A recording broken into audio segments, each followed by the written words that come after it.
it's about discretionary fact finding and, eyes glazing over again. And there were some interesting facts in it in removal proceedings, but you wanted to talk about the fact that there was an I-751 and how that gets adjudicated in court. And quite frankly, I have some questions about it and reviewing it. And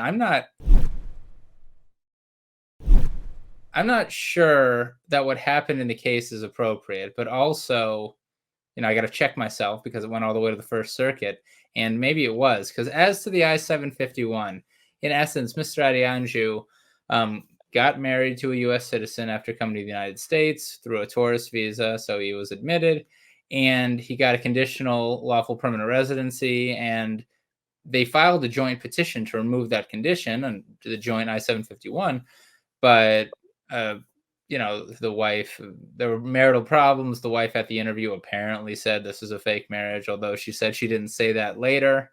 And those USCIS interviews are not always 100% accurate. It's not even a transcript. But then they did divorce, and he marries the woman who probably led to the marital issues, the mother of his child, who is also a U.S. citizen. So now he's in a with during the time, essentially. So the fact pattern is all over the place, and it's kind of messed up the situation. But but it's important to the I-751 because with the condition not removed, right, you get placed in removal proceedings where an immigration judge is doing de novo review of whether the condition to the LPR status should be removed. Fine. And all removal practitioners remember, it's not an appeal of the USCIS decision. It is de novo review. The USCIS decision is really just evidence. It's not even important, quite frankly. Maybe there's grounds to try to not get it admitted, but that would probably fail. But it's de novo review by the immigration judge to determine whether or not the condition should be removed. And so there's a jointly filed I-751 petition pending in immigration court. But during those proceedings, his second wife, it looks like, files an I-130, and he tries to adjust through her.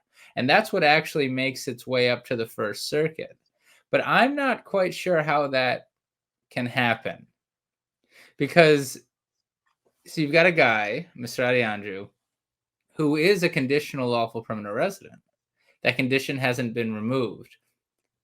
Can he file a new adjustment of status application in immigration court unconnected to that? There was a memo that came out a year ago. It might have been based on a BI or something like that. But and I haven't dealt with it, but it said that if you get your I-751 denied, you could then pick up and do a new adjustment case with a new marriage.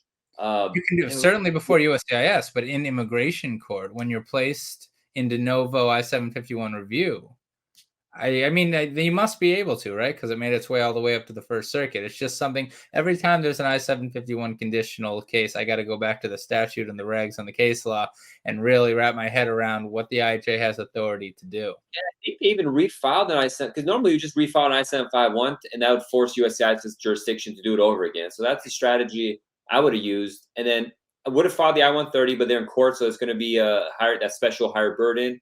Sorry, go ahead. But no, just so much going on. But so there is just a positive. That's why everyone listening should read this case, because if you're a USCIS practitioner, it talks about what happens when someone's proved, what route they went under, what facts USCIS took into consideration when they're reviewing it. It's kind of a good primer to see the worst case scenario, what happens with stuff. So that's what I thought was really interesting. But go ahead. But so he would have no basis to file a new I-751 with USCIS through the second wife, right? They would have to file an adjustment. There's no 751 through the second wife because there is no adjustment pending. But he can't file a new adjustment with USCIS with the second wife because the immigration judge has jurisdiction. Mr. Adeyanju does eventually. You can always refile an I-751 if it's denied to keep it at a court, can't you? Like, even if it's denied, then you file a waiver version of it. Right, and that's what Mr. Adeyanju eventually does. He files a waiver of the joint filing requirement, but it still is the same issue. Was this a valid marriage? So he does do that. He files the waiver, but that's still based on the first marriage. And that gets filed with USCIS unless and until it's denied. But simultaneously, he has filed a new adjustment of status application through the second wife with the immigration judge. And really, that's what went up to the First Circuit. And so he's got two wife petitions essentially going on at the same time. And one note is, they NTA'd him as soon as the first denial came through. The day after it was denied, they NTA'd him. They didn't even give like some time or something. So be prepared for that kind of stuff. Clients going down that road. Yeah, and so with that second I-751, there's a whole most of the case is about whether or not the immigration judge improperly denied and the BIA improperly denied the adjustment as a matter of discretion. Because actually, the immigration judge ends up granting the adjustment through the second wife, and then the BIA, which is, I love my clients. I don't know Mr. Adeyanju. There's a rough fact pattern there, and that immigration judge. You haven't read it.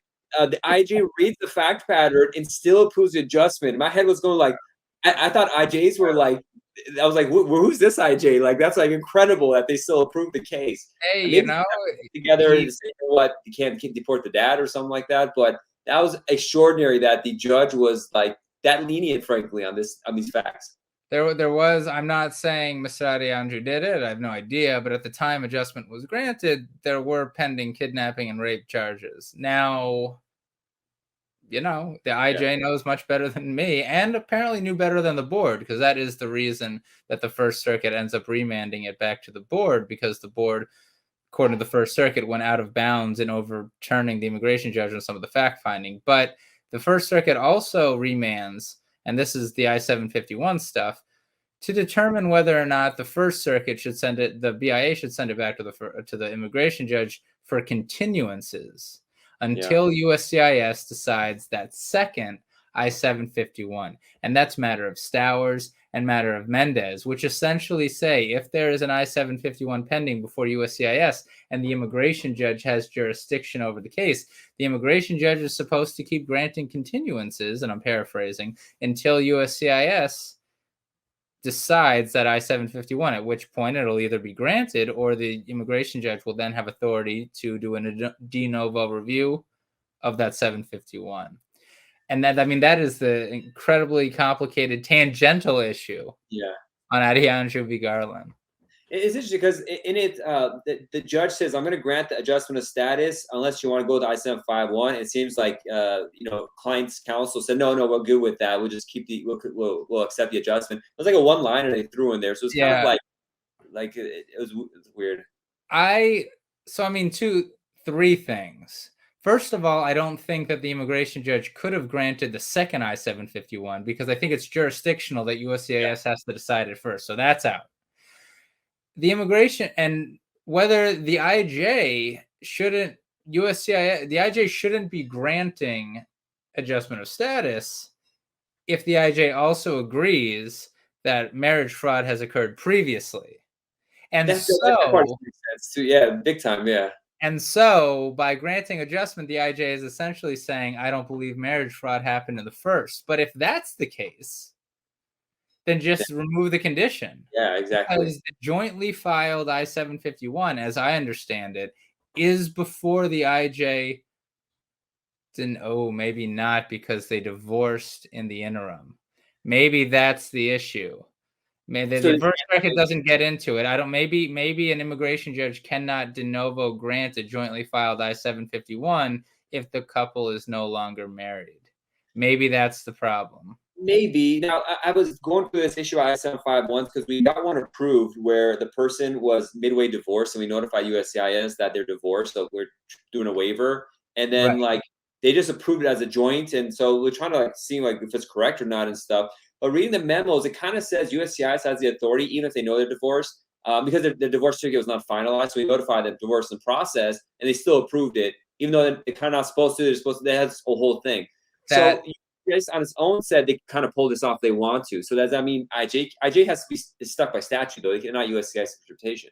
But so I think that's the explanation to me, though. I mean, they're not divorced at the time USCIS adjudicates it, so that issue is not there. But by the time they get before the immigration judge, they fully divorce. So I mean, that's not the same thing as what you. That must be it. Even though they were placed for de novo review, maybe the immigration judge couldn't remove the condition, even if he or she wanted to, which requires the second adjustment filing and a potential waiver filing with USCIS first, if you want to go the 751 route. But again, USCIS must then decide that waiver filing in the first instance, matter of Stowers continuances. Probably the whole I-7. I always people call me when they have issues with divorce midway or relationship going bad when I-751 is pending. I'm like, this is the worst place to be in immigration with USCIS practice because the way they design I-751, especially with the delays that it takes, it's like a nightmare for people that fall in that situation trying to fix it up and do all that kind of stuff. But it's interesting, yeah. USCIS, like if an I-751 waiver, I-751 not even waiver, but is denied, does that automatically mean fraud, or does it just means they didn't meet the burden? Well, It kind of means the same thing essentially. We don't believe issue is yeah, real, but I mean, when you do and you make a like a fraud rep thing, you kind of have to back it up, and it goes into like well, you know it's not a 204 I-130 finding, and it's probably I think it's a burden issue. In Mr. Adeyanju's case, I think USCIS flat out said we think there's marriage fraud. But either way, the framework is de novo review before an immigration judge. So you get your second shot before the immigration judge to meet the burden. And would that, if the immigration judge thought it wasn't fraud, that would undo a USCIS finding, so they go back and do a new I-130? USCIS's findings didn't mean nothing. Doesn't mean anything. USCIS, the immigration judge orders the condition removed, and the person is a full-fledged green card holder. That's what happens. USCIS produces the green card as ordered by the immigration judge. I had one done last year in Miami. In this case, I think they filed an I-130. Did USCIS adjudicate that, approve the I-130? That is not discussed, but that must have happened It's because such a weird case. It's so crazy. Yeah. Like I read this, like, oh, we got to talk about this one first. There's just so much stuff going on. a 60-page decision, and there was not enough discussed that we have That's to connect the dots. it. Just this stuff's so complicated, and federal judges don't deal with immigration so much. I bet every time they see an immigration case, like, oh, I gotta read this. I'm like, learn immigration law now. It's so Yeah, complicated. look, I'm not knocking the first. They did a great job, but I mean, it's Just complicated annoying stuff. because if you're dealing with like cool, like corporate or criminal law case, which you're usually dealing with, and all of a sudden immigration comes, which is like completely different than you deal with. Not to knock it, it's just like it must be annoying because it's so out of left field. This kind of stuff.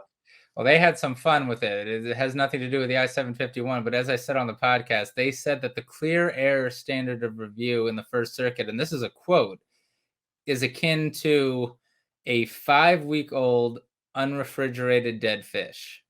That's a quote from the First Circuit about standards of review. So they had some fun with it.